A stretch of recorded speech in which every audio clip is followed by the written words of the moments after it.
Welcome to Sweet Life Beat Life. We hope this video helps. In this video, I will explain how to play Chor Chitti.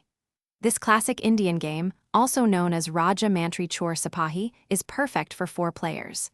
To start, prepare 4 small chits, each with 1 role: king, minister, thief, or soldier. Fold and shuffle them, then each player secretly picks one. Remember, your role is a secret until revealed to the group. Let's look at the roles and their points. The king, with 1,000 points, reveals themselves first. The minister's crucial task is to identify the thief.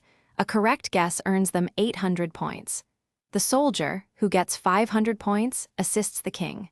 Finally, the thief receives 0 points if caught, but a significant 800 points if they remain undiscovered.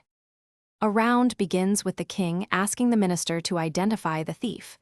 The minister then points to one of the other 2 players, making their guess. If the minister is correct, they earn 800 points. However, if they guess incorrectly, the thief receives those 800 points instead. Play several rounds, then tally everyone's scores to find the ultimate winner. To win Chor Chitti, simply accumulate the highest total score across all rounds played. A good strategy is to pay close attention to subtle reactions from players when the minister makes their guess. Sometimes, a small tell can reveal the thief. For more great deals, and to check out the Shark AI Ultra Robot Vacuum, which offers voice control and self-emptying for a pet-friendly home, be sure to look for the link in the description below. Thanks for watching. Consider subscribing if we helped you.